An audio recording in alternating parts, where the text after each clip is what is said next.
Olá pessoal, tudo bem com vocês? Dando continuidade então ao nosso propósito de leitura da Bíblia, hoje no capítulo 29, 30 e 31 do livro de Provérbios, né?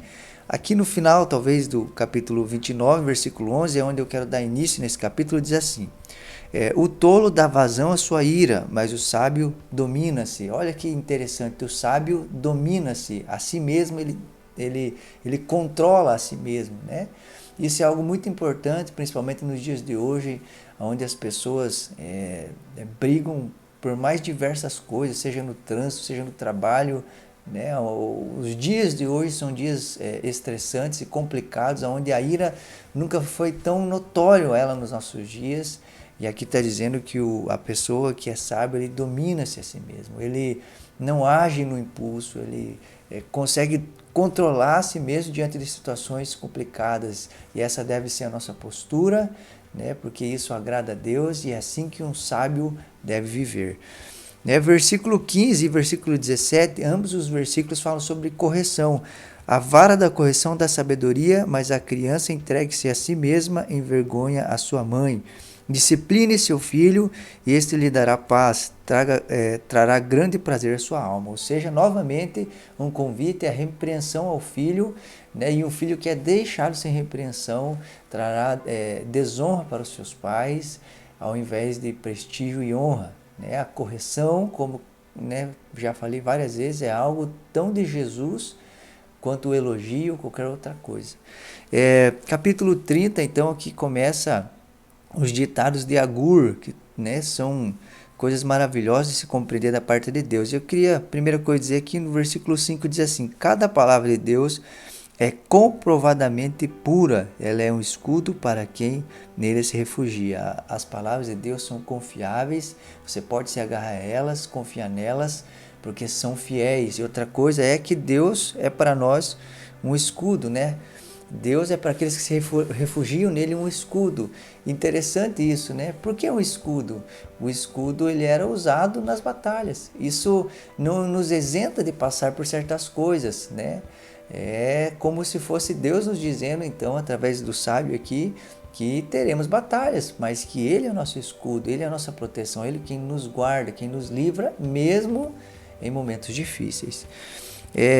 Olha que interessante essa colocação no versículo 7. Duas coisas peço que me des antes que eu morra. Mantém longe de mim a falsidade e a mentira. Olha que interessante, ele está dizendo: eu quero ser alguém verdadeiro. Eu não quero ser alguém falso, eu não quero ser alguém que diz uma coisa e é outra. Eu quero ser alguém verdadeiro, eu quero ser alguém sincera, né? Sincero, como diz a Bíblia. E isso é algo importante, meus irmãos. Nos dias de hoje, com tanta mídia e essas coisas, onde as pessoas podem colocar uma vida que realmente não tem, né? Ele está dizendo e pedindo a Deus: olha, eu quero ser alguém verdadeiro, me ajude a ser essa pessoa, não permita que haja em mim falsidade e mentira. Que essa possa ser a nossa oração para Deus também. E a outra coisa, ele diz assim: não me des nem a pobreza, nem a riqueza. Dê-me apenas o alimento necessário, senão, tendo demais, eu te negaria e te deixaria e diria: quem é o Senhor? E se eu ficasse pobre, poderia vir a roubar, desonrando assim o nome do meu Deus, né? Olha que interessante, ele está dizendo a Deus: eu quero ser alguém satisfeito.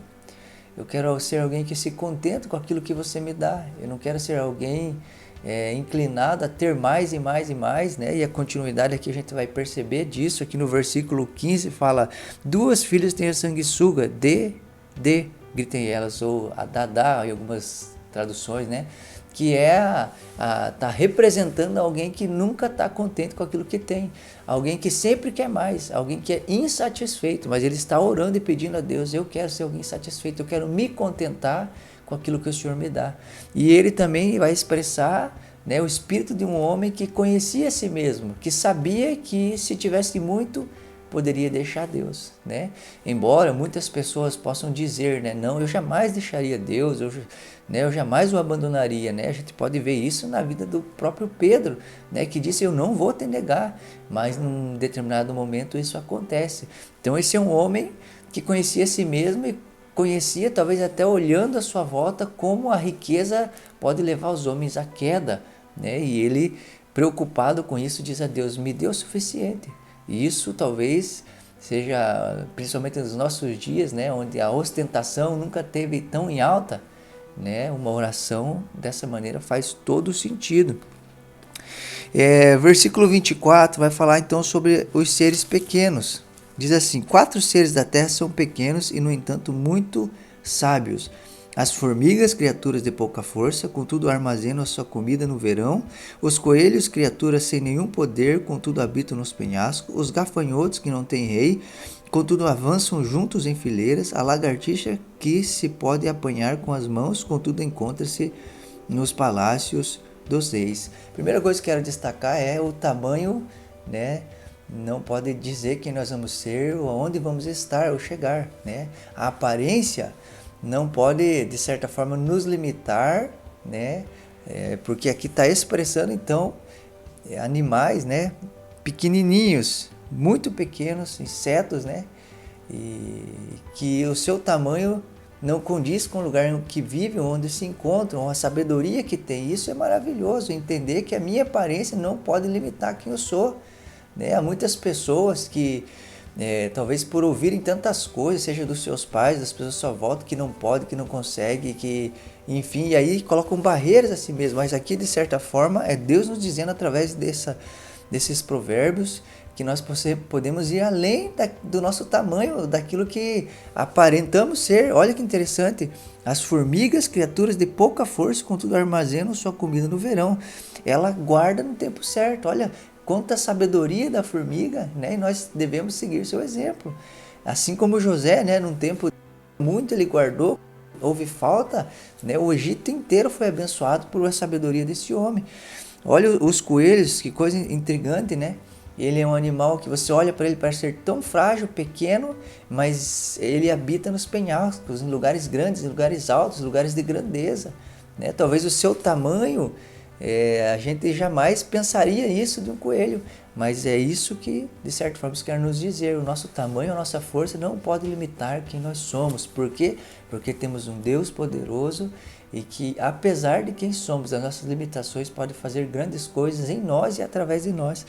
Olha que interessante, você olhar para um gafanhoto, você não o temeria, mas uma porção enorme de gafanhotos destrói, né, plantações inteiras, ou seja, um só, não tem problema nenhum, vários causam algo tão grande, né?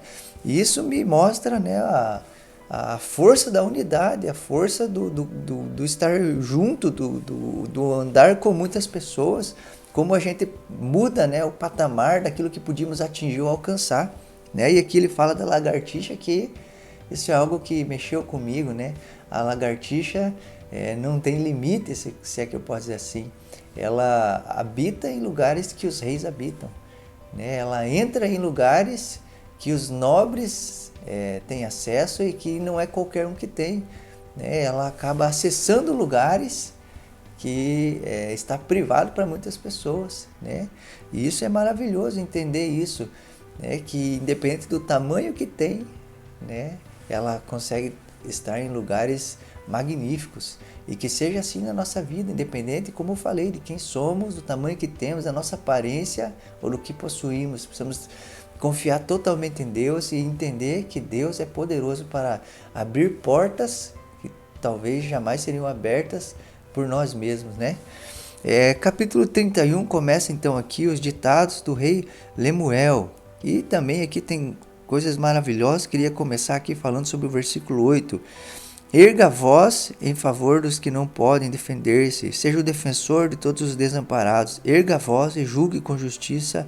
Defenda os direitos dos pobres e dos necessitados. Note que nesses dois versículos, por 2 vezes fala erga a voz em favor de outro, não em favor de si mesmo, né? Em favor daqueles que precisam, daqueles que necessitam. Nos dias de hoje, o egoísmo é algo tão difícil que as pessoas erguem a voz, mas em favor de si mesma. Mas há um convite aqui a erguer a voz em favor daqueles que realmente precisam. E algo que eu queria chamar a atenção: não fazer nada, negligenciar ou passar de largo, como diz a Bíblia, é um problema. Nós precisamos pelejar a causa daqueles que precisam, fazer algo em relação ao que está acontecendo, né? E aqui a partir do versículo 10, né, até o 31, isso é algo maravilhoso do livro de Provérbios. Durante todo o livro de Provérbios, você deve ter percebido como Provérbios fala da mulher adúltera, como Provérbios fala da mulher que é rixosa, briguenta, que é difícil de conviver com ela, da mulher que é problemática, né? E toda hora vai falar sobre isso, né? A gente tá falando de um assunto, de repente fala da mulher rixosa, tá falando de um assunto, de repente fala da mulher briguenta, né? Como é difícil habitar com ela, quanto problema ela causa, mas aqui, né, vai ter uma porção inteira das escrituras falando da mulher sábia, né, da mulher que alegra o coração do seu esposo, da mulher que é bênção de Deus. E eu queria pedir a você, mulher, né, que se dedicasse ou gastasse tempo lendo essas coisas, com certeza você vai encontrar coisas maravilhosas que precisa ter na sua vida, que você pode trazer para a sua vida e que vão fazer de você uma mulher muito sábia. Eu queria destacar aqui então, ó, uma esposa exemplar, feliz quem a encontra, é muito mais valiosa que rubis. Olha que interessante, versículo 11. Seu marido tem plena confiança nela e nunca lhe falta coisa alguma, ou seja, ela é fiel. Ela só lhe faz o bem e nunca o mal, todos os dias da sua vida. Olha, todos os dias da sua vida está revelando, né, o coração de uma mulher que é constante, que não muda diante das situações, mas que permanece fazendo o bem sempre. Versículo 14, como os navios mercantes, ela traz de longe as suas provisões, ela é alguém que está disposta a suprir a sua família, a pagar o preço para que a sua família viva bem. Versículo 15, antes de clarear o dia, ela se levanta, prepara comida para todos da casa e dá tarefa às suas servas. Ela é alguém organizada, que sabe gerir uma casa. Ela avalia um campo e o compra, e com o que ganha planta uma vinha. Olha que interessante, ela é inteligente e boa administradora. Ela entrega-se com vontade ao seu trabalho, seus braços são fortes e vigorosos. É alguém trabalhadora, né, e que não dá lugar à preguiça. Você vai ver aqui para frente. Versículo 20, ela colhe os necessitados e estende as mãos aos pobres. Ela é uma mulher generosa, né? Não teme por seus familiares quando chega a neve, pois todos eles vestem agasalhos. Ou seja, ela é alguém precavida. No verão ela está fazendo a roupa do inverno. Quando chega o inverno ela não é pego de surpresa. É alguém precavida, né? Que pensa lá na frente.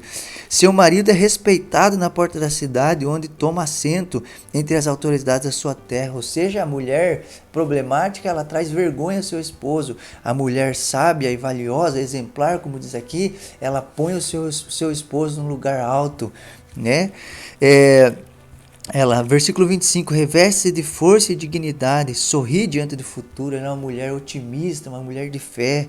Ela fala com sabedoria e ensina com amor. Olha que coisa maravilhosa, uma mulher que ensina com amor, que senta os seus filhos e aquilo que faz com prazer, né? Que de certa forma derrama sobre a sua família ensino, e isso é com o coração singelo e disposto, né?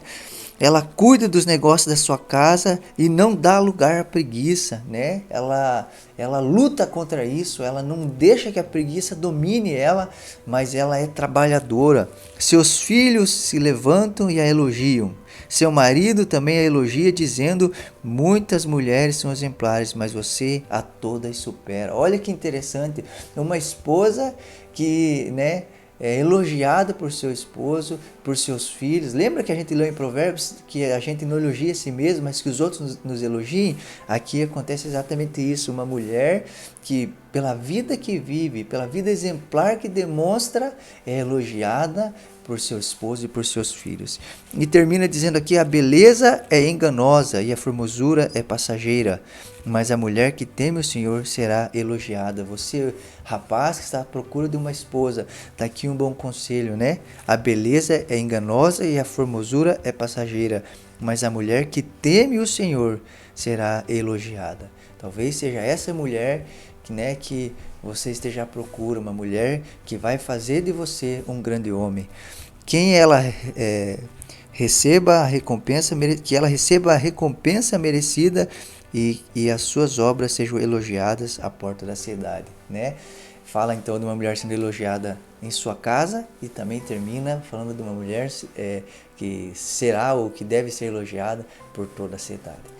Que Deus te abençoe, espero que Deus tenha falado muito com você, que você aceite esse convite da sabedoria que diz ao inexperiente, senta aqui, eu quero te ensinar, coma do meu banquete e você será sábio. Que Deus te abençoe e até a próxima.